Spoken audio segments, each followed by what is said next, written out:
Hey everybody, Scroft here. Welcome back to Farming Simulator 25. I'm having a first look at the NEXAT Pack. I hope I'm saying that right. It seems like it's more difficult than it should be to say, but it's the NEXAT Pack. But yeah, we are having a quick look at it, and it's mental. It is. It's I don't know what to say. It's sustainable farming for the millionaires, let's be honest. It's insanely priced. And it's definitely not made for a map like Carmson, but I thought I'd put it on there anyway. And let's have a quick look at this. Look at the size of this. It's massive. It's huge. And honestly, it really is quite good. And Giant's done a good job at making all the pieces of kit. There's a lot in the pack itself. And I think, you know, for the value, for what it offers, I think on Steam it's about £7.67, something really strange right now because like 10% off, and then on Giant's website it's €8.99. So I don't know if that works out about the same when you convert it to pounds. And I think for the amount of things you get, you know, if you're interested and that's what you want to use, this kind of kit, then it's not bad value at all. And I think that's the most important thing. And I like the fact they've added something new and unique to the game. Will I be using it? Probably not, because it's not my style of farming. It's too big for the maps I want to play on. But also, if I do move over to like a US map, then I would definitely want to use it. If I was on a big US open map, I would quite happily use it, but it would probably be an end game kind of goal because it costs so much to purchase these things. But it is a really nice option, and I can't fault Giants for that. And what they've done, you know, they've made a lot of equipment available at a reasonable price, so fair play to them on that. But like I said, I have to be honest and just say that it's probably not going to be something I use in my series just because it costs so much. But I want to have a look at it. I want to showcase it for everyone that is interested, that watches the channel, because that is pretty much the most important thing from this video, showcasing it and just highlighting what's available in this DLC pack if you do want to purchase it. Now, it is important for me to state that it is included in the Year 1 Season Pass, so if you have that, you don't have to purchase this. You won't have to pay the £7 on Steam or the £8.99 on direct from Giants, in euros that is. If you've already got it, you just have to download it, and it should be, you know, it should be part of the update for you. That's all you'll have to do, just update the game and it'll be there. So yeah, you don't have to repurchase this if you've already got that, just to make that clear. But if you are interested and you do want it, I'll put links in the video description to the Giants portal where you can download it from there and also purchase it from there if you want to support my channel. You can obviously pre-order it using the code Scroft. I'll make sure to put that down there, but no pressure. Only do that if you want it, or you can even purchase the Season 1 pass and then obviously support me going into future DLCs as well. But yeah, like I said, no pressure on that, just if you want to do that. So yeah, let's have a quick look then. This is the beast. I mean, probably the best thing to do is just go into the pack itself and have a quick look. I have put a load of mods on. I want to see how it's running and everything. I've found one issue so far. I don't know if it's a mod conflict. It could be because I probably should have tested this out without mods, but I just wanted to see, because a lot of people are going to have mods nowadays playing the game, so it's important to just try it out in game for the average player that's going to be using it. And I've noticed that the header doesn't lift up and down, or it gets stuck. It's a weird one. So I'm hoping that is a problem on my side with a mod conflict, and then maybe you can just take the mod out and so on. But yeah, I have noticed that. But let's have a look. I mean, it's insane. It is. Look at the price. The actual NEXAT. I mean, it's literally called the NEXAT. The NEXAT. Like, that thing's 1,100 horsepower. It costs 655,000. And then if you still want to do harvesting with it, right, you can add this up for me, because this is insane. You need to buy this, which is the NEXCO. So it's the NEXAT NEXCO. And this is the harvester kind of base unit to it, which holds quite a lot, actually. It's 32,500 litres, so pretty good. But then you've got 318,000 on top, and then you also have to buy the header. So if you're doing, you know, standard crops, 144,000 for the 50-foot header, or 15.2 meters.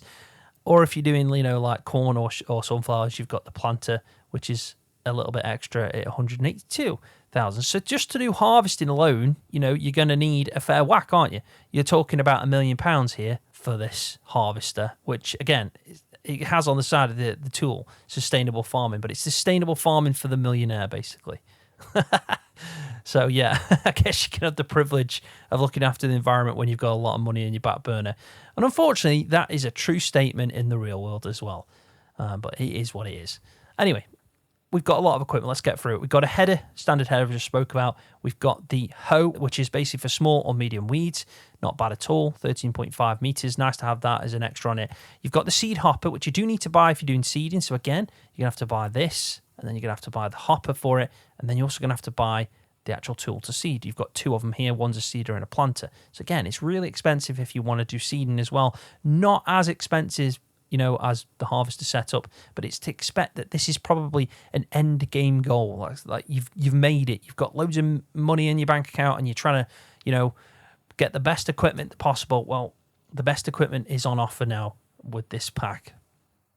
I also like the size of it. Again, if you're playing on a US map, I say US map, but it's any map with massive fields and the nice large roads and easy access to fields, because I'm going to show you in a minute what it's like to try and turn this on Carmsden. It's pretty much impossible.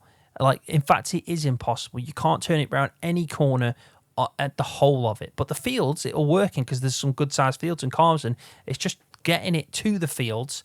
You need a teleporter. That's the only way you're going to do it. But again, if you're playing on a map like a US map with large open access fields, this is a good setup. It's a good setup with, and you can aim to get to it as well. It's like a goal, isn't it, that you can set yourself a target. But anyway, we'll carry on. So we've got the hopper, like I said. This is the seed hopper. We've got the header for corn and sunflowers. We've got a disc harrow here for shallow cultivation, which is 14 meters. These are all attached to it. It's all attached to the NEXAT. We've got this, which is how slurry is applied. So you can't actually spray slurry direct to the field. Sprayer option here, but it doesn't do like the slurry, so you can't expect it to do that. But yeah, you need the kind of tank, which is this here, the slurry module, and then you'll also need the cultivator, which is really strange because, like, I can transfer water, digestate.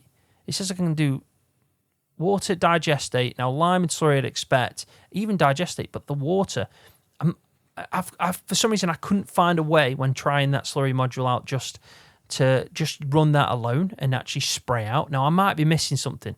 This might be something that I'm faffing about with that I can actually spray. And if that is the case, I mean, we can just go and try it out again here. We can also look around it because you can see there's a pipe coming out to the front where you can obviously probably refill from, which makes sense. And then the application at the bottom is going through that kind of disc harrow that pumps out the slurry, or digestate, or even liquid lime now that we can use it. So I like the fact that the liquid lime mod seems to be working with this if you wanted to do that. But it doesn't look like it's got any nozzles or anything like that, or even one massive back plate. Which I doubt it'd have anyway, but you know what I mean. So I'm pretty certain this only can be used if you're using a cultivator into the field. So you can see that we've kind of applied slurry down onto it. So I think that's the only way to use this. But anyway, let's get back to it and just show you what's what. So yeah, we've got the slurry we've got the slurry module, but then you need the cultivator. We've then got our machines to seed with. So we've got two here. We've got this kind of seeder, as it's called in game, but then we've got a unique seeder, which is classified as a planter in game, which means we can do the crops like sunflowers, sugar beets. We can use green beans, but mainly it's for like things like corn and sunflowers that kind of go in the rows. So it's a planter. We've then got a sprayer, which can do herbicide, fertilizer. So just a standard sprayer that attaches to it. This is the module for that. And then finally, you've got the main piece of kit that we just spoke about, which is what you need. So that there is the main thing. You need the NEXAT. You need the NEXAT to attach any of these to it. But you might also need a third item depending on what you're doing. So think of it like this: to do slurry, you need 3 items. To do harvesting, you'll need 3 items, and to do planting, you'll need 3 items. So that's pretty much the gist of that. Now I am going to show you how to connect it all, because it's not straightforward to connect this together from what I've experienced. It's it's unique. It's definitely unique. But anyway, let's lift it up, turn it around at the field, and you'll see that it actually turns really well on its like kind of spot. And then you can obviously get lined back up and crack on with it. It's not bad at all, really. It isn't. it's just a very strange piece of kit. I kind of prefer the standard slurry tankers. I prefer the standard harvesters. I think it's just the fact that I'm 30 odd now and I've just got a preference. You know, in maybe 15 years time, people will prefer these over the standard harvester and slurry setup. But I mean, as you can see, it does the job quite well. It's not struggling at all. So I'm quite happy with that. I think it's not bad, but again, not suited to this map. It just really isn't. So let's go and crack on with this then. We'll leave the harvesting for the end because I think that's the most important part. But this is the whole setup there for harvesting. I've got two setups over here, which we're going to try now and kind of set up. So this is how it starts. So you get it like this. You can go into, I'll bring the F1 menu up because you can see it. So currently we're kind of in this transport mode, and this is the NEXAT. This is the main piece of kit. We can transfer to work mode, but to move this around is it's a funny thing. Put it that way. It's not the you think it'd be dead easy to turn, but it's not. It's really difficult to turn on the spot. Now we've got a seeder there with a planter. Oh my days! This is not going to be easy, is it? So let's try this. We're going to attach to this seed tank first and try and plant it. Whoop. That's my fault, faffing about. And you'll see some green lines pop up. They're red currently, but the green before. And they'll just tell you when you're kind of close. I think it might be because I'm on the wrong side of it. I think it is. So let's swing this around. We're going to have to maneuver it. Faffing about, as you'd expect. Definitely expect. I mean, it's not dead difficult as long as you've got space, but it's if you're on a tight or, you know, if you're on a medium-sized farm, this is just going to be nearly impossible. There you go. So the green lines are kind of lining you up.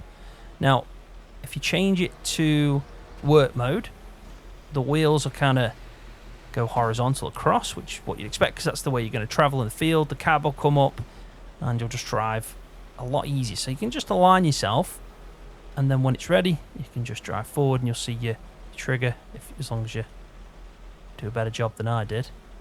Honestly, it's not as easy as it looks. It really isn't. Because it's not straight, basically. It never stays straight, so if you turn, yeah, it's difficult. So, oh, God. I mean, what I need to do now is kind of go back into that mode, and that's just a bit of a pain, isn't it? So let's just try and get that better. There we go. I'm happy with that. Right, so I'm very confused now because I still can't connect. But this is just a real, you know, this is what we're going to put up against. There you go. I'm on now. I'm on. So now I need to go and attach to this. And it, again, like I said, that gap there is tight. You know, you have to be spot on to try and fit in that. But there we go. I'm fully connected up now. I've got everything sorted out. I could start planting in this field.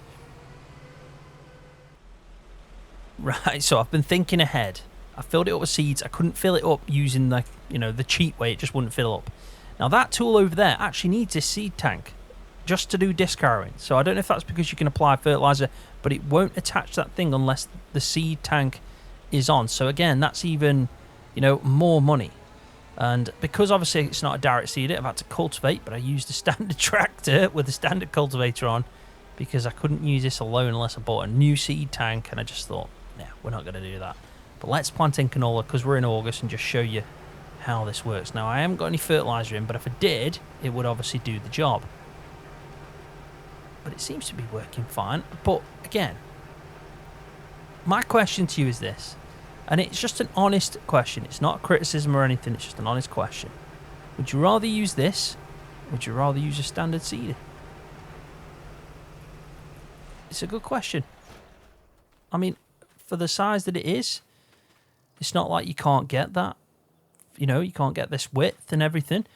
Are you being more sustainable by using a 1,100 horsepower diesel engine that's generating electric motors for the wheels to run? I don't know. I don't know if there is. With the cost and everything, it seems like, I don't know. I don't actually think it's as sustainable as everyone probably is told.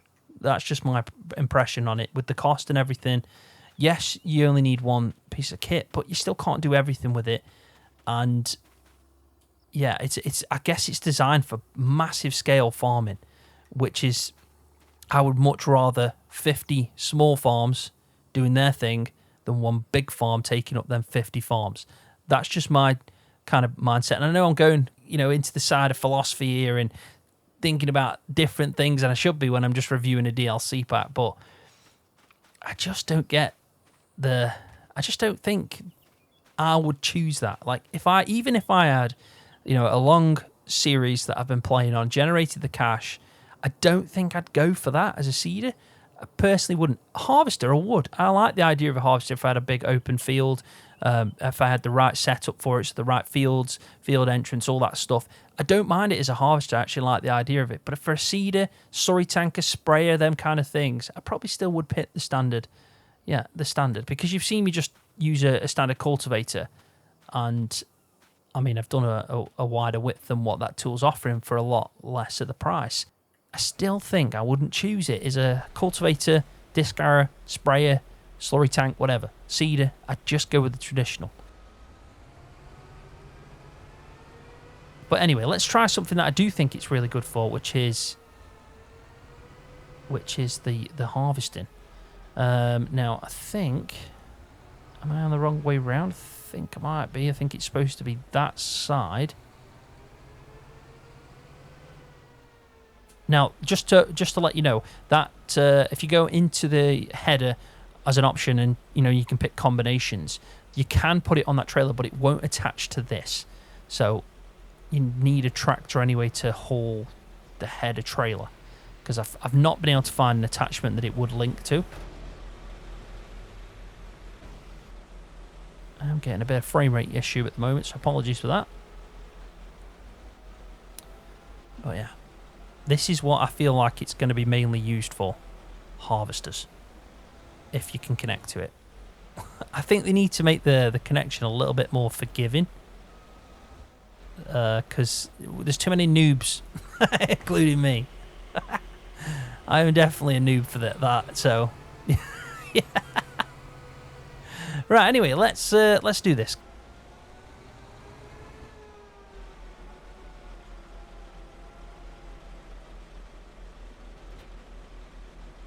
That's my one issue. I've not been able to lift up or lift down, so I can't lift it. Even though it's saying the harvester's lifting, it could be just a mod conflict for me, that could. So, yeah, I am running a lot of mods. Right, so let's see how good the turn is here. The wheels do take a bit of time, but it will turn quite well on the spot. Let's go and do a bit of harvesting. Unfortunately, I can't lift the header down, so I'm hoping it'll still harvest, because if not, then I'm going to have to figure out if it is a mod conflict. That is a very strange thing. Let me see if I can sort that out. It won't do the harvesting. If I drop that off... There you go. Now it's on the ground, but I can't lift it up. But at least we can do the harvesting.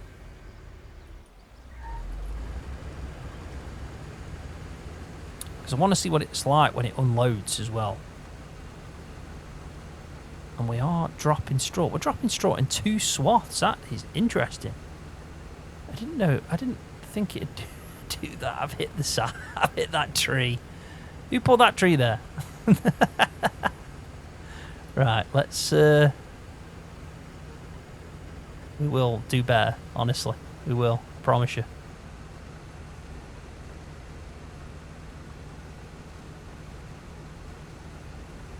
But there we go. We're on the move. But yeah, 2 rows of straw. And it's weird because it's coming out from... It's like 4 different places. And if we go to steering assist, it should still work perfectly fine. And it does. Yeah, it's a shame about the cab being on... I think the best way to have gone would have been the other way around. I think that's what I should have done. Because we're going to hit this tree, aren't we? No, we got through that one. That was not a bad tree. But I think the harvesting, as you can see, is not, you know, it works really well. And the pipe, see, the pipe's that side though, so I still think I did it the right way around. And I have turned crop destruction off, so the tyres do kind of encroach in on that section when I'm doing a turn on the headland, which makes me think, like, would it do crop damage on just by turning? Let's figure that out. And crop destruction, we'll turn that on. When we get to the end here and turn right, we'll see if I can actually move the cab. I mean, it'd be nice to move the cab a little bit more just on top. But anyway, let's try this. So we look to be doing no crop destruction at all, which is good.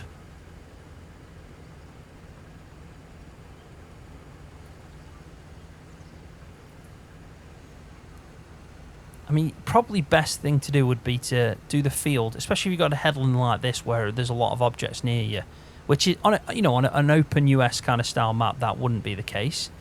But I think it might be the best thing to do is maybe do the other, go, yeah, not go clockwise, go anti-clockwise. Well, I'll tell you what we'll do. We'll just drive straight from here. I'll also sit in cab for a second.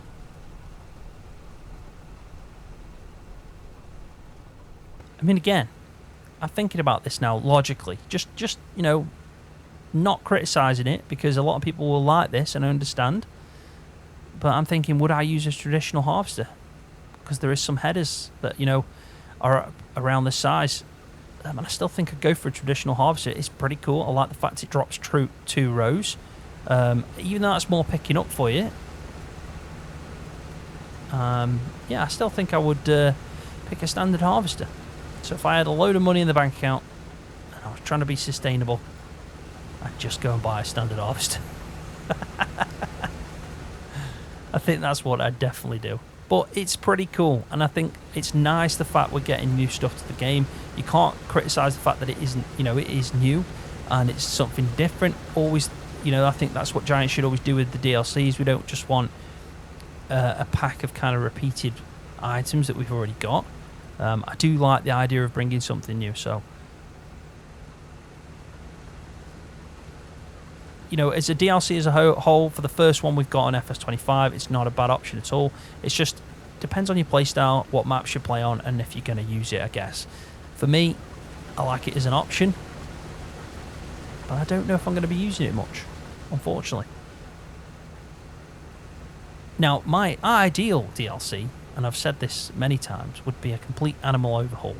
So something like a realistic animal option where they just change the game for players that want to play a bit more realistic, like just a bit like what Seasons did of old. You know, we got that pack and it really did change it, but it was an option, so if you wanted it, you could obviously download it, but if you didn't, then it wasn't for you. I like the idea of them doing that at some point, and yes, even if I have to pay for it as a DLC, I would happily do that, because yeah, I want to have the options. But it is insane. It's massive. Right, last one. Let's go and have a look at the sprayer. This one actually might be really good, but we'll find out.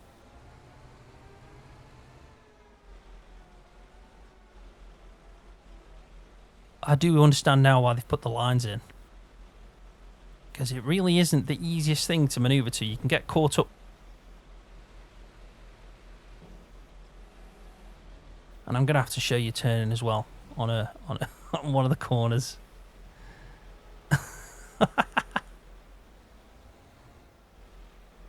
Oh, there we go. I was going to say. I thought that was going to actually hit its own tool. Right, so there we go. We are connected to the sprayer. Can I fill it up, though? Because I know last time that wasn't working. Yeah, we're all good. 22,000 litres of herbicide. That is a lot. And we are 56 metre in sprayer. That is insane. So yeah, a massive sprayer. not bad at all. I actually don't mind that. I think that works a treat. I think a lot of people are going to like this, and I think the people that are going to like it the most are players on large US maps, them style of setups.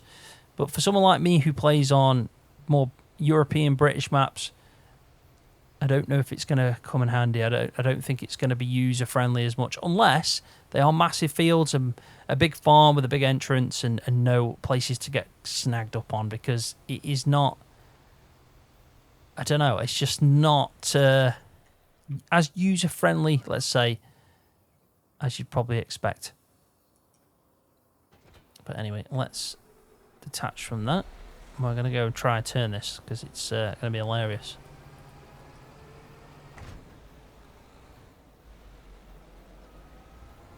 There we go. And we're also going to turn back into transport mode. So it detached really quick, but I just can't wait to try this. I mean, you got to remember Carmston already. This is, I'm just going to say this is not a fair assessment on it. It's not, because Carmston already is difficult for like large tractors. So this is just going to be funny. That's the main reason for me to do this, just to see what it would be like if someone wanted to play with this on Carmston. What them lines? Like, how long are they? What's that about? They surely they should be turning off by now. What is it? Is it supposed to be like that? I don't think it is. Surely. Well, it is. Anyway, that's the main thing. We've got red lines for some reason, but I'm going to try and turn right here. I am, and you got to think that every corner's like this on the map. You know, coming out the other way would have been like this. You know, if it makes this, I'm going to be really surprised. I'm going to probably need to go far over this side. And we'll see what it does. Do you know what? Oh, I thought it was going to make that then.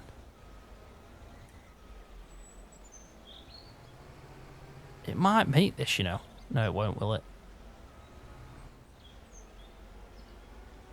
So, unfortunately for the farmers out in Carmston, you're going to have to drive over a few of the walls. But it does do the turns. Somewhat. It did that one anyway. So, I'm quite happy with that. You could technically use it. I'm surprised. That's that snowman. It always appears, even when it's not snowing. There we go. We made that one as well.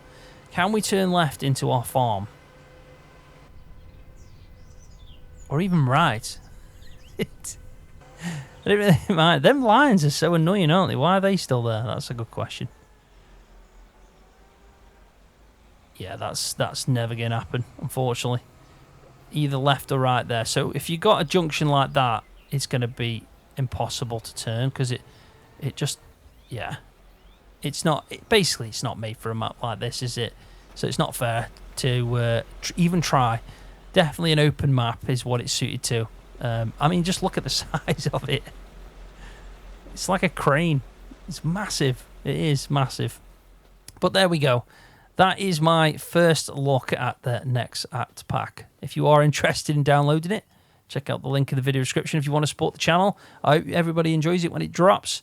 And yeah, it's not bad at all. Hats off to Giants for, you know, bringing something new to the game, but it really isn't suited to a map like this. Even though the field size are probably suited to it, it's just the, you know, the layout of the land and stuff like that is definitely, you need a really good farm with loads of runoff areas at the edge of fields and big open access and everything like that. So yeah, make sure you're playing on a map like that if you want to try it out, because if not, you're going to get snagged up everywhere. But anyway, I'm going to leave the video there. Thank you so much for watching. Hopefully you've enjoyed it. If you have, give it a thumbs up for me. That does help my channel out. And if you're new, don't forget to hit that subscribe button for more videos just like this one on Farming Simulator. See you, everybody.